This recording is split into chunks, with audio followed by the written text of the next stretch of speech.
The first thing I remember is the sound forks stopping midair as my sister pulled her boyfriend toward me, her smile already mocking before she spoke. Christmas lights flickered across her face when she said it. "This is the failure of our family." My parents laughed like it was tradition, like humiliating me was part of the holiday menu. I didn't move. I didn't speak. But he did. He looked at them, then at me, and his voice cut through the room. Interesting. Because she's not the one who's done. And that was the moment everything quietly shifted. My name is Serenity Hale, and for as long as I can remember, I've lived at the edge of every room in my own home. Even as a kid, I learned how to move quietly, how to carry plates without clattering them, how to stand where the light didn't reach, how to leave space for the people my family actually noticed. Most nights, dinner felt like a stage play where everyone else had lines. Lila always sat in the center under the bright chandelier her plate filled first. Mine was whatever was left when the serving dishes came back around cold vegetables, a broken corner of bread, the smallest piece of chicken. I didn't complain. Complaining only led to Diana's voice, soft but sharp. "Don't be greedy, Serenity." She said it so often it became a kind of rhythm in the house. Richard barely looked in my direction unless something needed fixing. A broken faucet, a late bill, a chore. Lila didn't feel like doing. I was good for tasks, not attention. He called it building character, though somehow Lila never needed the same lessons. She got new clothes, new clubs, new opportunities. I got lectures about being realistic and grateful. I remember one winter afternoon, Lila forgot her project for school, some elaborate poster Diana helped her with. When the teacher called about it, Richard didn't ask Lila why she left it behind. He turned to me instead, irritation ready in his voice. "Why didn't you remind your sister?" As if my role wasn't to live my own life, but to keep hers from falling apart. Lila didn't even look guilty. She never did. In our house, guilt was something assigned, not earned. The older we grew, the more invisible I felt. My achievements, small, hard won, vanished in the shadow of her performances. I remember earning a place in an art program downtown. I came home with the acceptance letter, heart racing, thinking maybe this time they'd see me. Diana read it in silence before placing it neatly on the counter. "Lila has dance that day," she said, "and we can't be driving all over town." When I didn't respond, she added, "Your mother would want you to be practical." The acceptance letter went into the trash that night. Lila's dance costumes arrived 2 days later. Money disappeared the same way my chances did, quietly. Payments meant for my classes, my savings, my future. Redirected into Lila's needs, new shoes, competition fees, weekend trips. I learned not to ask where my portion went. Asking only made Richard sigh like he was tired of educating me. "We invest where it matters most," he'd say. I always knew what that meant. The funny thing is, no one ever called it favoritism. They called it support. They called it doing what's best. They called it family. And I believed them because believing made the house feel less cruel. Still, I wasn't entirely blind. I had my own small rebellions, late nights, drawing in the laundry room studio above the washers, saving scraps of my allowance in envelopes hidden behind detergent bottles, building a quiet world where I didn't have to earn a place at the table. But even then, even with all the clues, a part of me thought things might change someday. That if I worked hard enough, stayed steady enough, quiet enough, I'd be invited into the warmth they reserved for her. It took me a long time to understand that warmth was never meant for me. That was the day I learned my place in this family. It happened quietly, the way erasures always do. A missing name, a shifted glance, a door closing without sound. I was in the office late, the kind of evening where the city outside feels like a distant hum. Lila's voice carried from the break room, bright, rehearsed, careless. "My sister doesn't have a real career," she said loud enough for laughter to follow. "She just floats around. Adrian only keeps her around out of pity." I didn't step in. I stood behind the half-open conference door, one hand on my laptop bag, breathing through the familiar sting. By the time I walked past them, the conversation had already changed, as if the insult had never existed. But the next morning, the real blow came. My concept file, weeks of work, was gone from the shared folder. In its place was a new version renamed Polished, just enough to look like someone else's idea. Lila's initials sat in the signature line. I stared at the screen longer than I should have. The cursor blinked, patient, indifferent. A soft knock broke the stillness. The intern stepped in, shoulders curled like he was trying to disappear. "I saw her download your file yesterday," he whispered. "She deleted the original." His eyes flicked toward the hallway. I didn't know what to say. I nodded. Not at him, at the pattern, at the cycle so old it felt like part of my bloodstream. I opened the access logs. There it was, her username, the timestamp, the deletion, the upload, clean, intentional. During the afternoon meeting, Lila told the story again. Serenity dropped out of everything when we were younger. She always crumbles under pressure. People chuckled politely. Adrian didn't. His gaze shifted toward me for half a second, like he was reading something in the space I occupied. I kept my hands still on the table, fingers resting on the cold edge, silence wrapped around me like an old coat, heavy but familiar. I didn't correct her. I didn't defend myself. I didn't ask why she felt entitled to rewrite me year after year. When the meeting ended, she brushed past me with a smile that didn't reach her eyes. I just smiled. I didn't go home after that meeting. I walked out of the office, down the elevator, and into the cold evening like I was stepping underwater. Cars moved, people talked.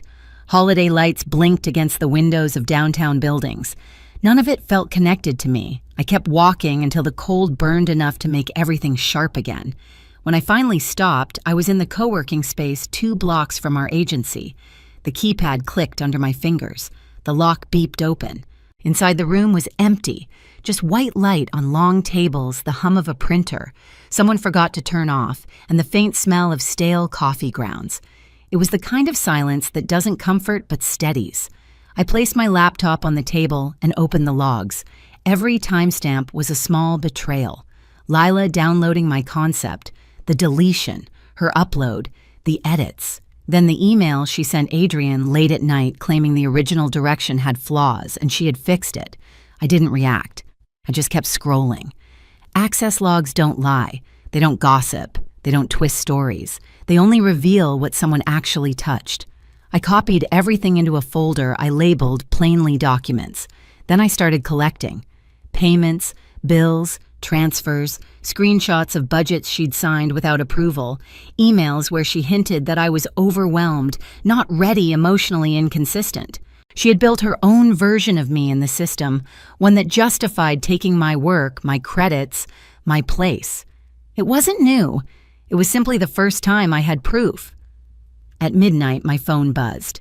A text from my aunt, a photo of old paperwork she found while cleaning, payments my mother had left for me, savings meant for my future, the ones that disappeared when I was a teenager. "Your mother wanted you to have these," she said. I stared at the screen long enough for the blue light to sting my eyes. Then I added the files to the folder. Around 1 a.m, I walked to the back corner of the space where floor-to-ceiling windows overlooked the dark city. Snow had started falling, fine whisper-light flakes drifting under the street lamps. I watched them until my breath slowed, until my pulse steadied.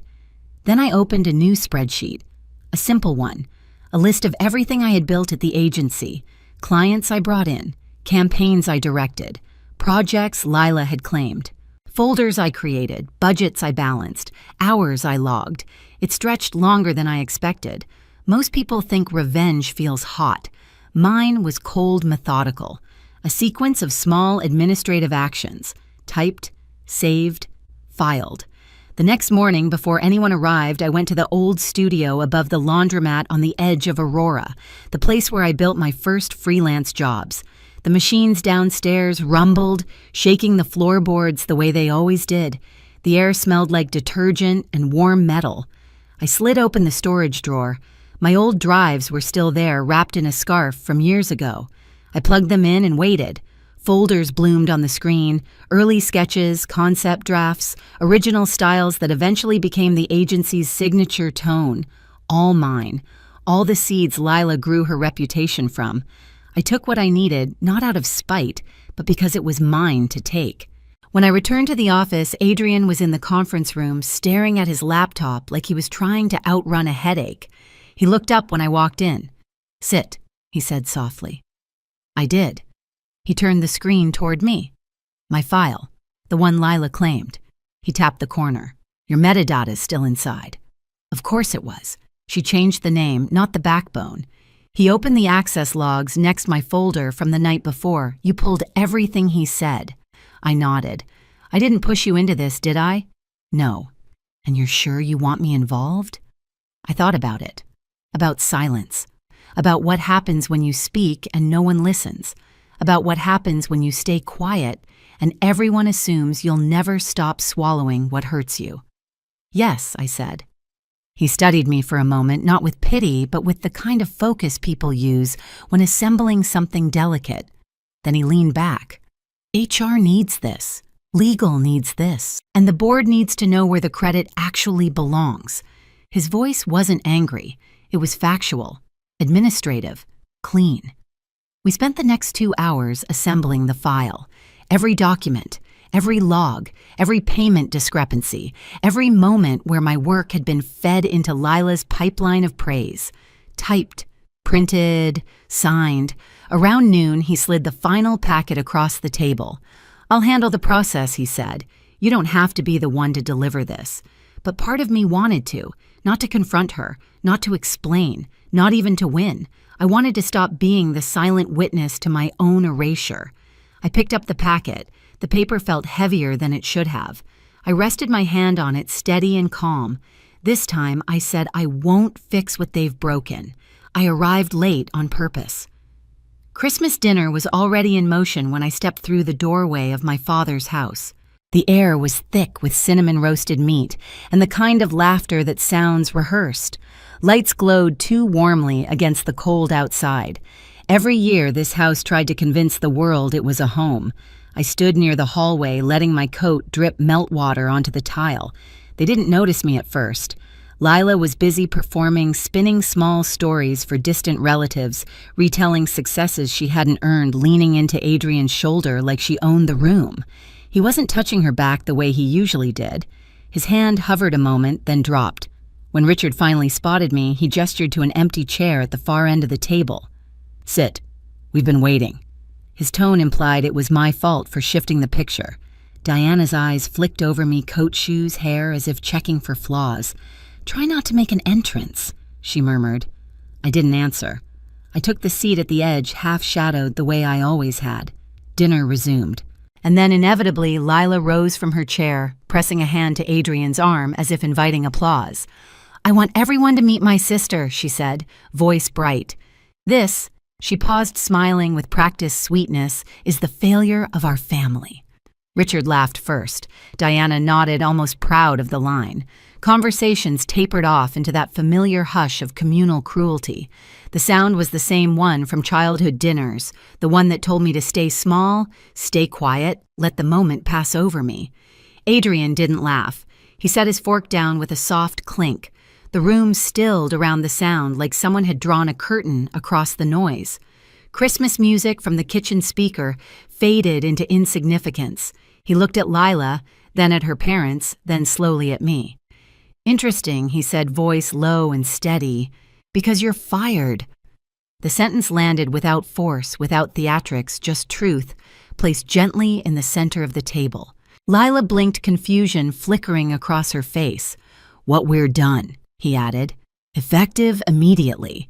A few relatives shifted, unsure whether to pretend they hadn't heard. The silence wrapped itself tightly around the room. Adrian reached for his tablet, swiped once, and connected it to the living room TV. The screen brightened, washing the room in cold light. The first file appeared the original concept documents, my name embedded in the metadata, then the access logs, time-stamped, unedited. Lila's username glowing beside every action she thought no one would trace. Download, delete, upload, slide after slide documented what she had taken, not just the file, but months of work, client strategy, design drafts. Her voice shrank as the evidence built itself. I didn't, she began. He didn't look at her. You did. When the payments appeared transfers, she initiated budget approvals. She signed without clearance. Richard sat back in his chair, face tightening the illusion, finally cracking. Diana opened her mouth, then closed it. She had no script for this. Adrian continued calm as ever. The board received the full report this morning. HR has already processed the termination. And the final note... He clicked once more. My portfolio appeared. The actual one, the campaigns I built, the projects I led, the clients I brought in. Years of work hidden behind their narrative. Serenity, he said. Eyes on me now, not asking for permission, simply stating, reality is the co-founder and principal strategist of our agency. She always has been. No applause, no vindication, just a shift in the air as if the house itself had been holding its breath for years, and finally exhaled. Lila stepped back from the screen like it burned her. You're choosing her over me, Adrian looked at her with the same quiet finality he'd used all night. I'm choosing the truth. No one looked at me directly. They couldn't. The story they built had collapsed in front of them. I sat there, hands folded loosely, heart steady. For the first time, my silence didn't feel like surrender.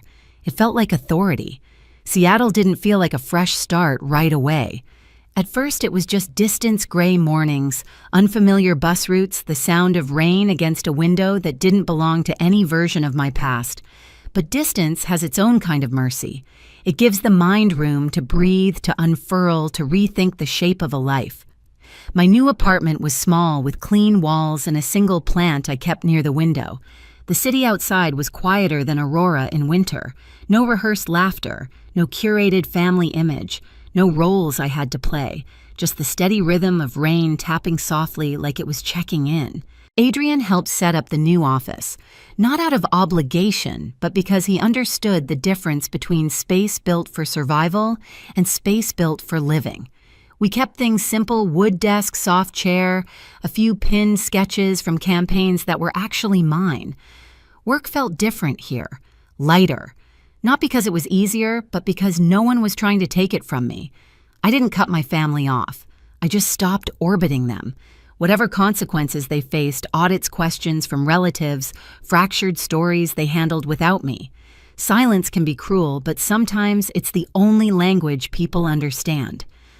On Christmas Eve, a year later, I cooked dinner with coworkers who had quietly become friends. We packed extra meals and walked them to a shelter nearby. The air was cold, but the kind that wakes you up, not the kind that freezes you in place.